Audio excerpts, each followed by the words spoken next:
Hello besties, welcome back to my YouTube channel. If you're new here, my name is Brianna and today I have a very fun and very cozy reading vlog in store because it is just going to be a wintry reading vlog where I am only going to be reading wintry books for the week. So these will be books set in the winter or with like a wintry, snowy atmosphere and setting. I have a handful of books on my physical TBR that are all kind of wintry or snowy, so I just thought this would be really, really fun. It is January, so it is very, very cold. I live in Minnesota. It's cold. It's snowy. I like reading in the same atmosphere that I'm currently living in. So I thought this was the perfect opportunity to read some of these wintry books on my TBR. If you're new to my channel and haven't seen any of my reading vlogs before, they're pretty self-explanatory. It is all spoiler-free. I will read, give you my reaction, give you my overall thoughts and review and rating at the end of every book. And hopefully I enjoy the books and you get some book cracks out of it. The first book I'm going to be starting for this video is The Enchanted Greenhouse by Sarah Beth Durst. I wanted to read this in December and just did not get around to it, so it's about time we read it.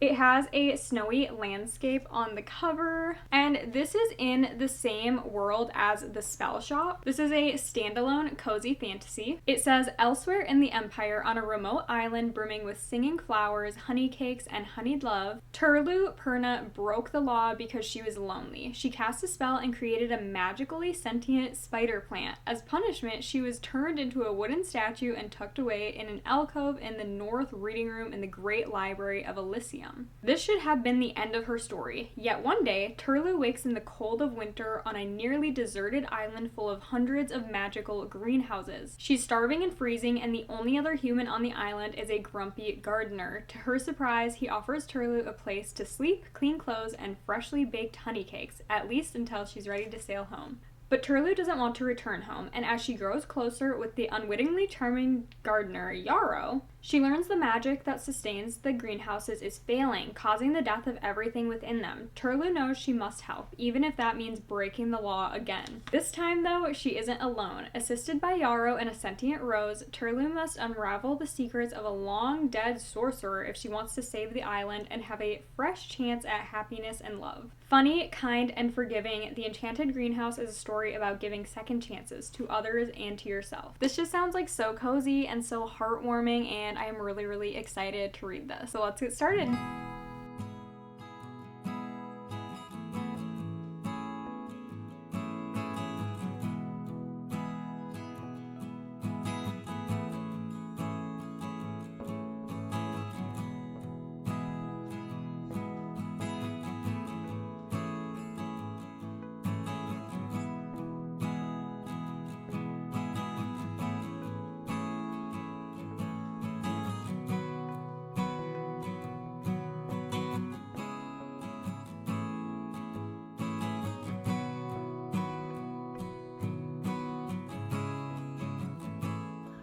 It is a few days later. I think I started this video on Tuesday. It might have been Monday. I honestly don't remember, but it's now Thursday night. So yeah, honestly, my reasoning is I haven't gotten too far into the book. I'm just now getting to like 50%. Oh my God. I don't know. Is everything okay? Okay, I'm back. Anyways, I started The Enchanted Greenhouse a few days ago. I'm just now getting about 50% through, and honestly, I just felt like, oh, you can see Christopher's feet. Uh-oh. I just felt like there wasn't a ton to update on. I feel like that's always the case with cozy fantasies and me.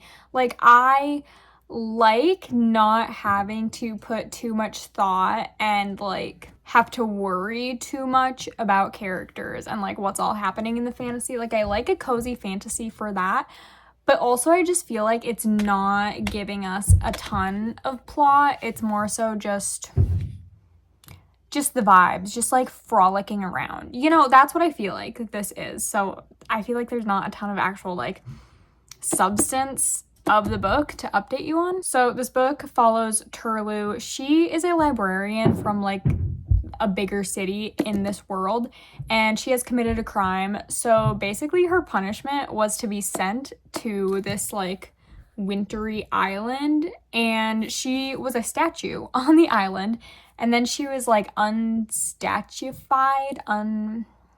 That is not a word, but I don't know how else to tell you that. She was a statue.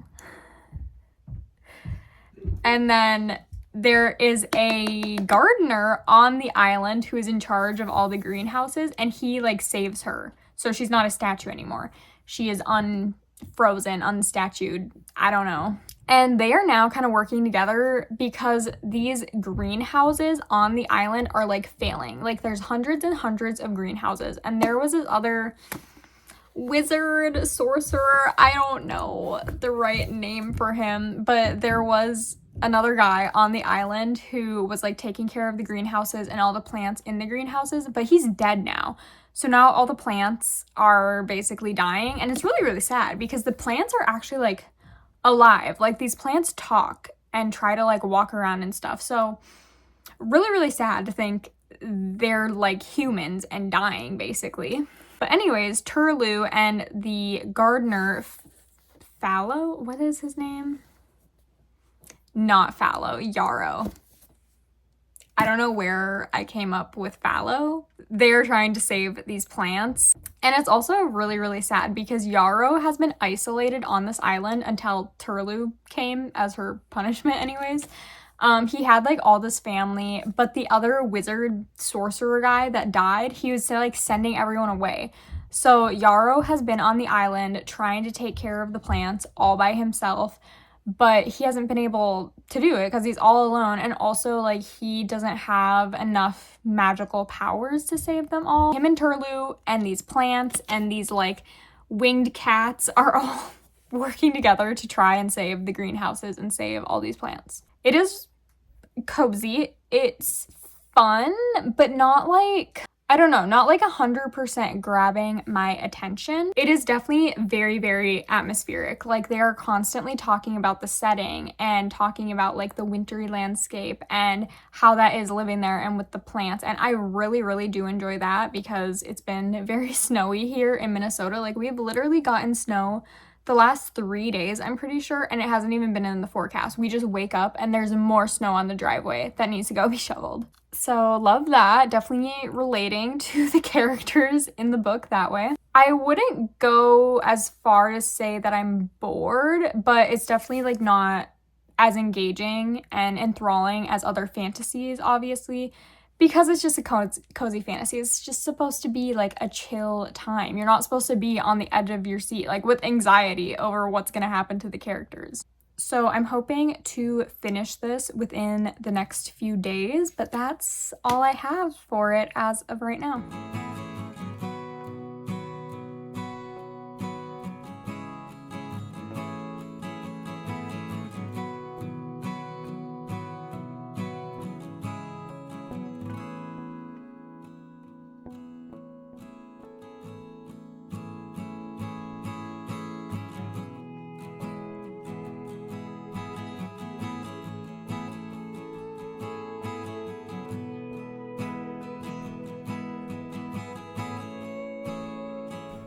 Okay, it's been a very, very hectic last few days, and by last few days, I mean like last 4 days. So I just ended up finishing The Enchanted Greenhouse last night, which you saw, and I think in total it took me like 6 days to read this book, which is actually crazy considering it's not even 400 pages. Usually I can get through a book like this in like 3 days, so that just like shows how busy I was. Like literally my reading time doubled, but that's fine. I feel like this was a really, really like easy and cozy way to start off this winter reading vlog because this is a cozy fantasy and because there is nothing like too crazy happening. There is no like intense world building and like intense magic systems that are hard to follow and hard to understand. So that's obviously really, really nice in a cozy fantasy. You usually don't have anything too crazy.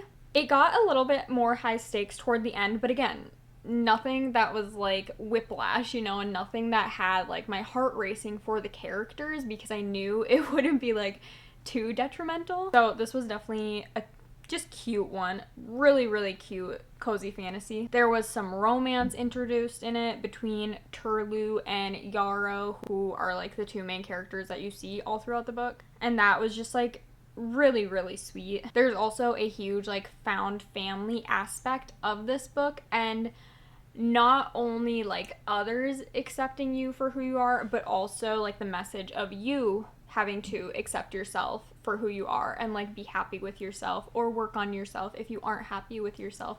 So I thought obviously anything like that is going to hit a little hard. I mean, I feel like for anyone, but that's something I really struggle with. Like, I definitely am a people pleaser, and I only ever want people to like think positively about me, and I know that's unrealistic because I know there's just gonna be some people who don't like me, or I do some things that other people don't like. So I know it is like impossible to please everybody in every way. So I felt like I really related to our main character Turlu in that. Also, like, that's just so important. Like, you need to love yourself and you need to be happy with yourself before you can like go out and enjoy other things and other people, because you're not gonna like be your true self with those people if you're not your true self with yourself. Does this make sense, or am I just like talking in circles?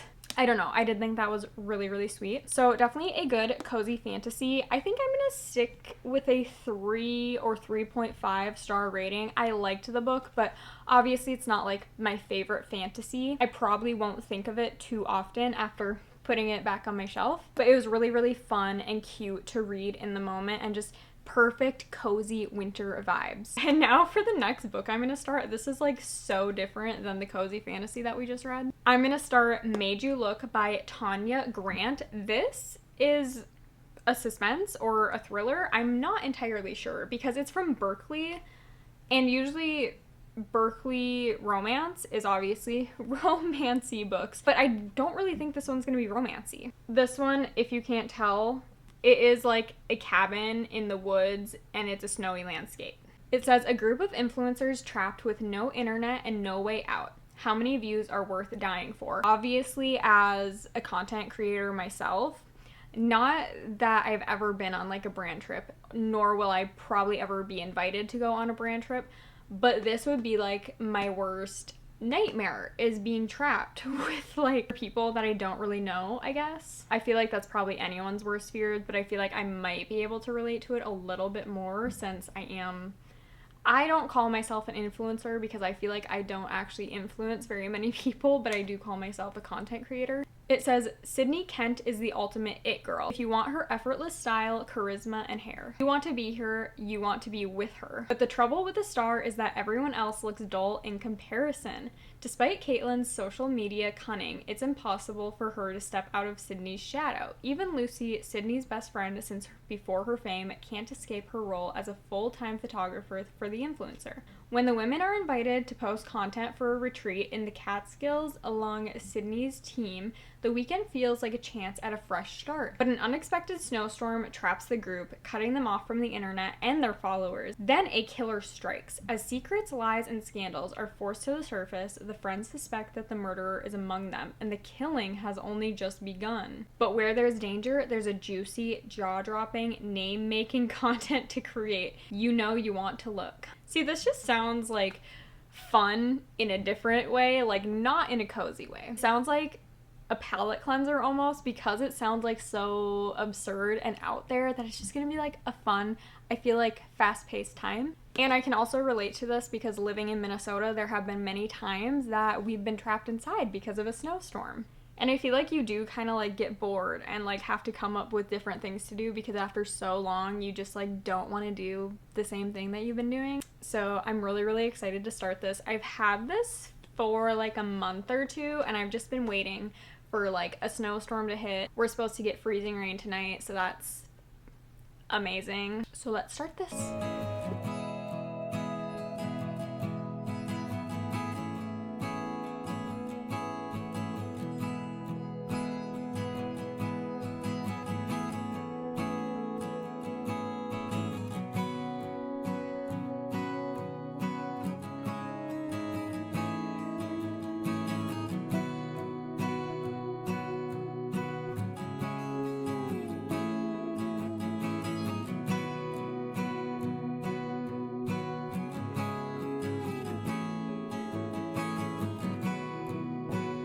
Okay, reading update time on Made You Look. I didn't end up starting any last night because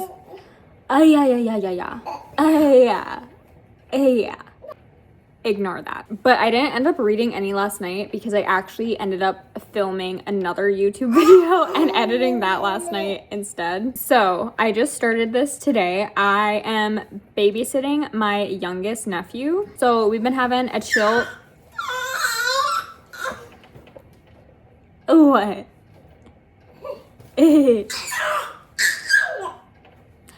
We've been having a chill day together. I have been reading. I am about a third way through. Oh, you can't really tell. Hold on. I'll turn to the page. So I'm about a third way through it. And to be honest, I'm a little bit confused. I'll get into that.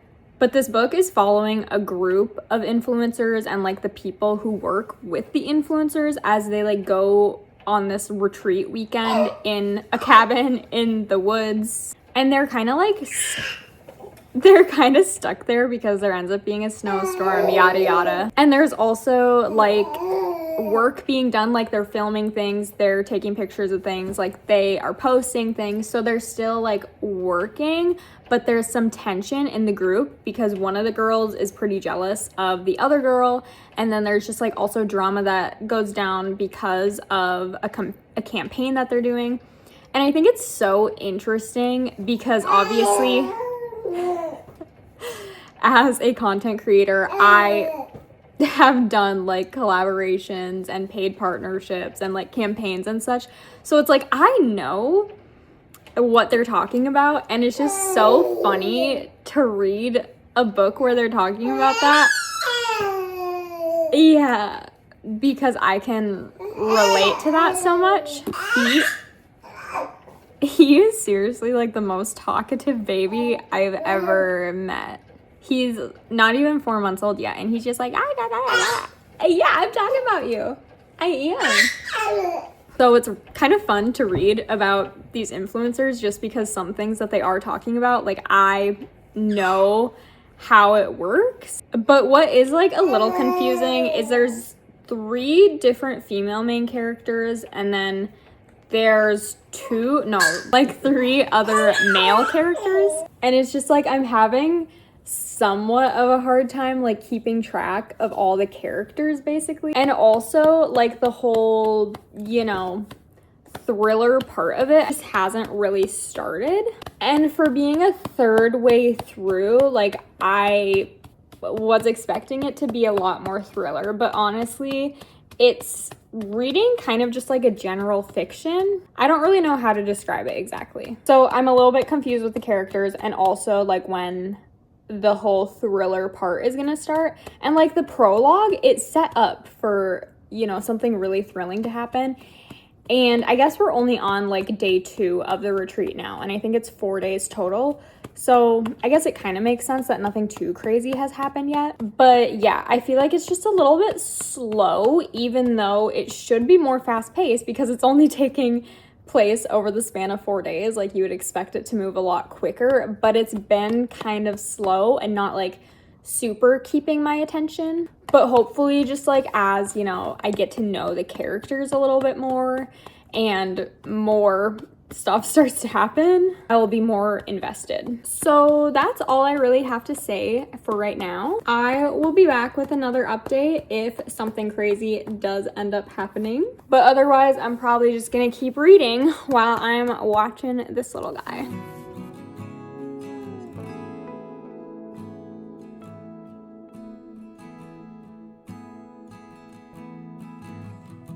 I don't even know if I ever ended up saying because I was distracted by this little one, but the group of people, there's 6 people, are now snowed in at this like cabin resort that they're at, and there's a lot of tension. Like I said, everyone's kind of jealous of each other in a way, and just like it's a really odd group almost.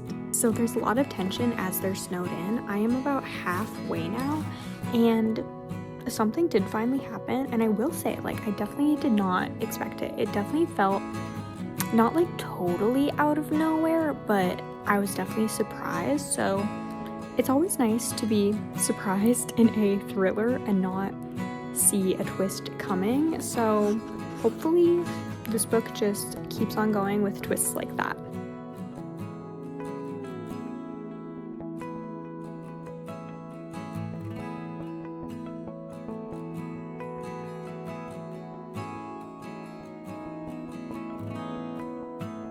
Okay, I ended up finishing Made You Look. The fact that I was able to start and finish this in a day, like literally started it this morning, finished it, I don't know, at like 3 o'clock or something around there, 3-4 o'clock. Obviously, it is very, very easy to read. I will say, if I hadn't been like baby trapped and like watching my nephew, I feel like I definitely wouldn't have read this in one sitting just because I was kind of bored and it wasn't really holding my attention. It wasn't as fast-paced as I feel like it should have been for a thriller.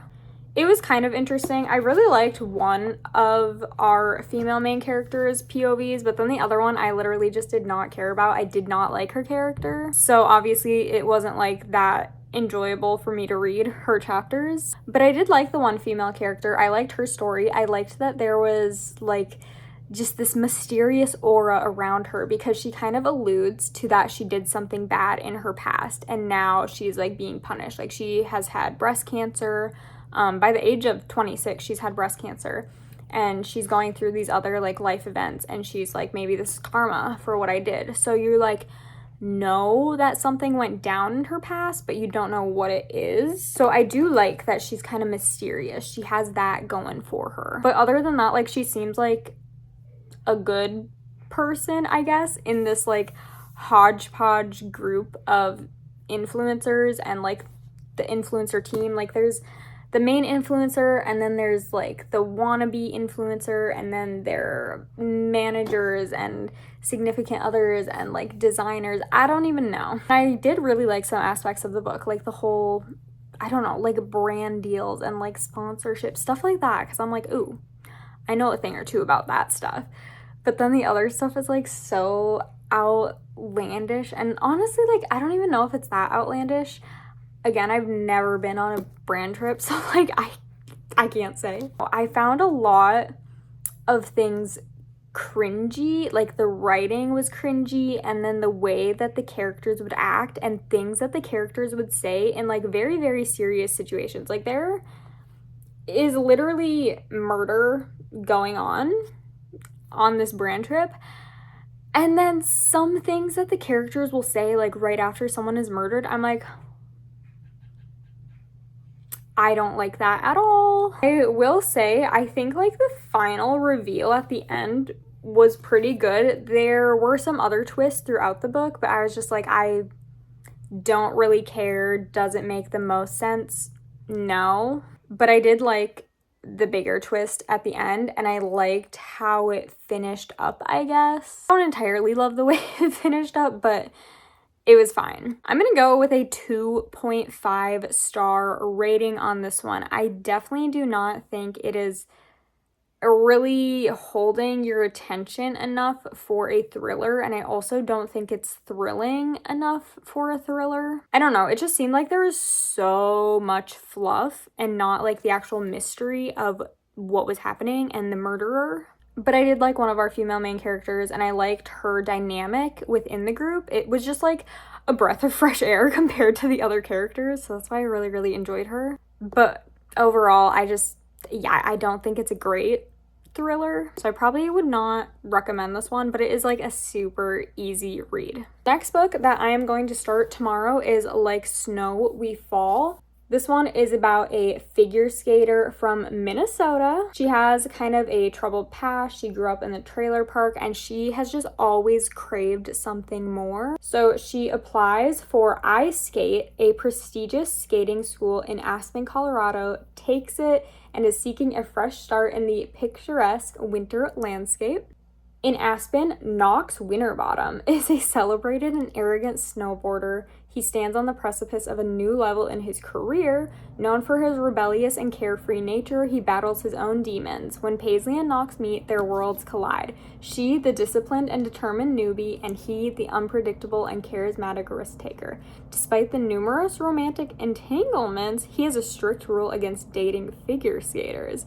Yet their attraction slowly pulls them together and a friendship grows between them. Paisley gets a job at the Winterbottom Chalet, unaware that Knox lives there. She needs the money and lodging, so she stays. But with Paisley and Knox under the same roof, it's only a matter of time before they can keep their hands off each other. This is a wintry romance. So we've read a wintry fantasy, a wintry thriller, and now I think it will be finished off with a wintry romance. I'm so excited for this. Anything figure skating, I'm obsessed with, and the fact that our female main character is from Minnesota, I feel like I'm gonna be able to relate to her. And this cover is so pretty. I am really scared of like this book ripping my heart out though, so we'll see. I'm very, very excited to start this. I will see you then.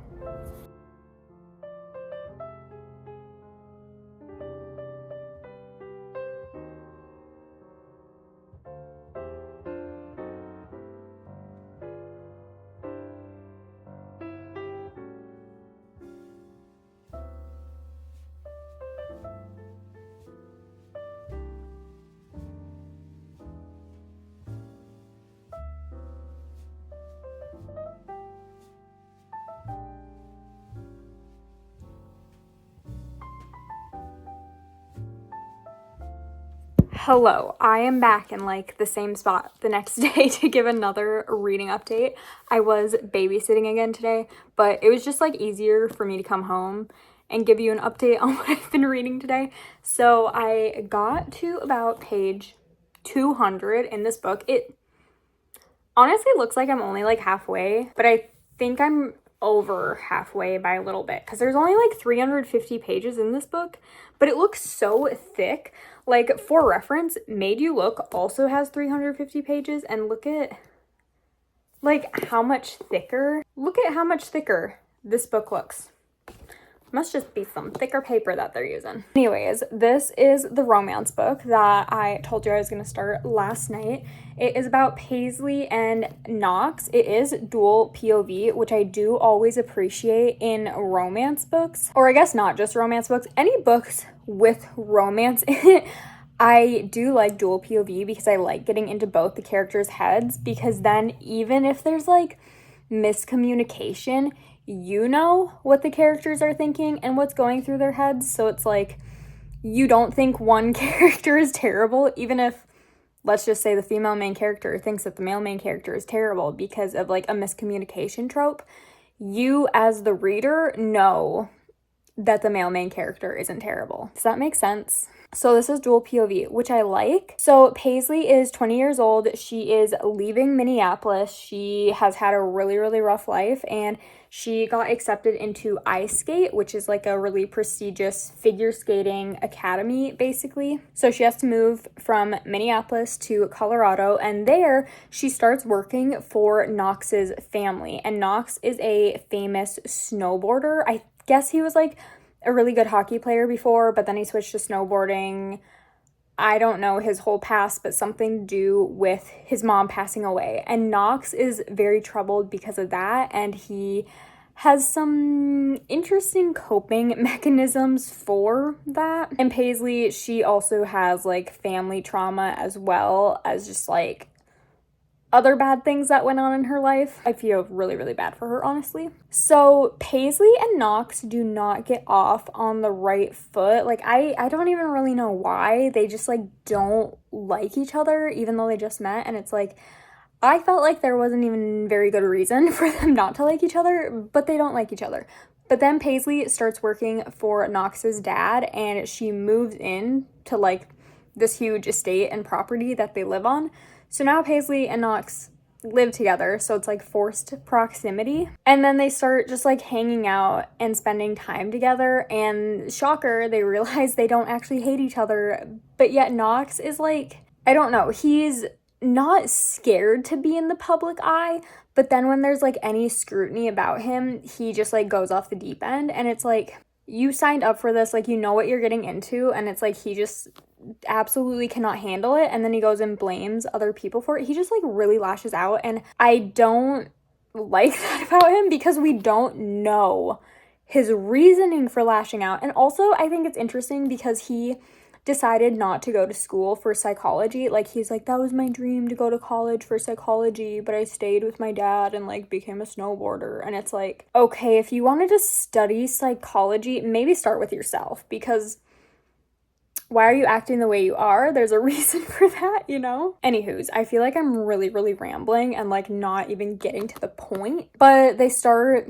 having feelings for each other, but Knox, like, pushes her away, which I'm sure has to do with the trauma of losing his mom. But he's just, like, not acting like a good person, and we're reading his POV, and he just, like, doesn't even have reasonings in his POV for why he's acting like a terrible person. This is a case where, like, having dual POV doesn't even really matter. So, not loving the romance, honestly, because it's like, it's not even super romantic. It's literally just like, oh, we kind of like each other, you know? Like, nothing too serious yet. Not a lot of winter vibes. Like, what did this say?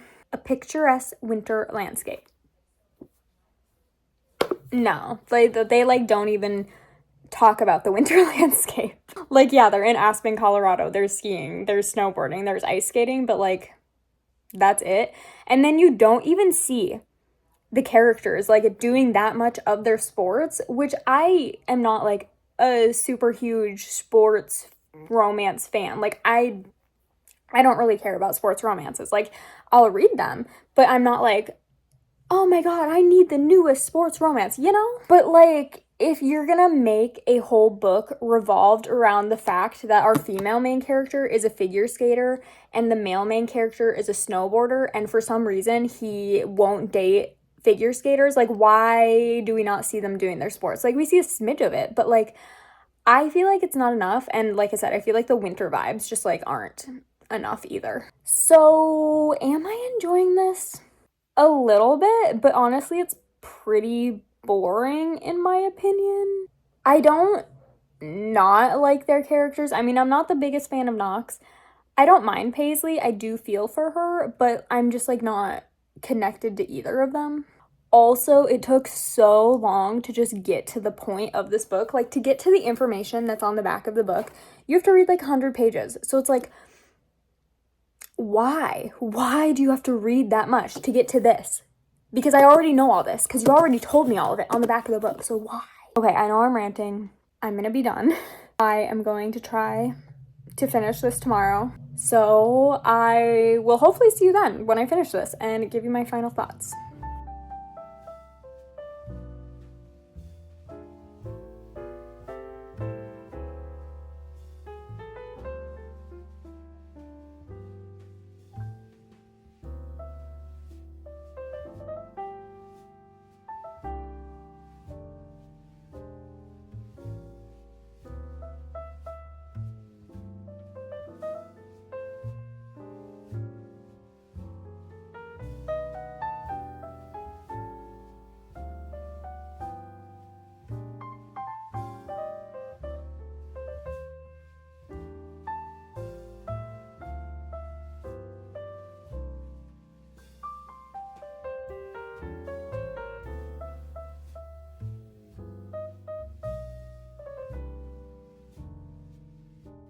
It's the next day, and I ended up finishing Like Snow We Fall, so super quick and easy book to get through, just like, oh gosh, what was the thriller called? Made You Look. While I didn't finish this in one sitting, I feel like you definitely could, just because the writing is very simple. I don't know how I entirely feel about this book, but I will say, after further, like, not even investigating, literally just going on Goodreads and, like, marking it as read. This was originally published in German, I'm pretty sure, in, like, 2021. A few years ago anyways, and I'm pretty sure it was originally in German, so it's now translated. And I was gonna complain about some wording choices, because, yeah, some of them I did not like at all. Some of them were really cringy and just gave me the ick, but I feel like now I can't, like, fully complain about that because I don't know what it was originally in German. You know, some things just get lost in translation and translated weird, so it's like, maybe if I was reading it in German, it wouldn't be that weird. But, like, for example, one of the times that made me cringe so hard was when we were reading one of Knox's chapters, and he was like, the little guy in my pants was twitching. Like, what? I've never read a book where the male main character refers to his member as his little guy, and also like the twitching. No, please no, please no. And then the spice scenes were not good whatsoever. And let me tell you, I can appreciate a good spice scene. The spice scenes in this had me cringing the whole time, again, because of like the wording choices. Like, I've never read a spice scene with the words that the characters were using in this. It was just icky. I did not like it. But I feel like I can't, like, can I complain about that because it was translated from German to English? Like, is my opinion on that valid? I don't know. I just feel like it would obviously be better in the original language. But also, I have to tell myself, like, I've read other books that have been translated, like Maxton Hall, I'm pretty sure was also originally in German, and that was translated, and that was a way better read. Like, there was nothing cringy like this. Oh, I am just like getting grossed out thinking about some of the wording choices in this book, okay? Also, this felt kind of like a Binding 13 knockoff or wannabe in a way, which also I guess I don't know when Binding 13 came out. But definitely check trigger warnings because this was a lot more heavy than I thought it was going to be. And I can appreciate a lot of depth to a romance book, a lot of depth to characters. But again, I just feel like the writing was a little bit poor, and it wasn't, even though we were talking about deep and very serious subjects, it still just felt surface level. Also, Knox and Paisley's relationship, like, it is so toxic. But I will say, I did really like the ending. I thought the ending was really sweet. Is it like kind of predictable? Yes. It didn't give me as much of the winter vibes as I would have liked, or again, like the sporting aspect of the book wasn't that important. It became a little bit more important toward the end, but not really before that. I don't really love any of the characters. Like, the two main characters, they're fine. And then there's like all these other side characters. I literally don't care about a single side character, and I feel like we're supposed to because they're friends with the main characters, but I just like did not really get attached to any of the characters. I think I'm gonna go with a 3-star rating. Like, it's fine. I don't think it's horrible, but there were some moments I was second guessing my choices of picking this book up. So that is where I'm going to end this video of reading wintry books. I feel like we had a good mix of a lot of genres. I liked some better than others. Make sure to give this video a thumbs up if you enjoyed it, and please subscribe to my channel down below. And I will see you back very, very soon with another video. Bye!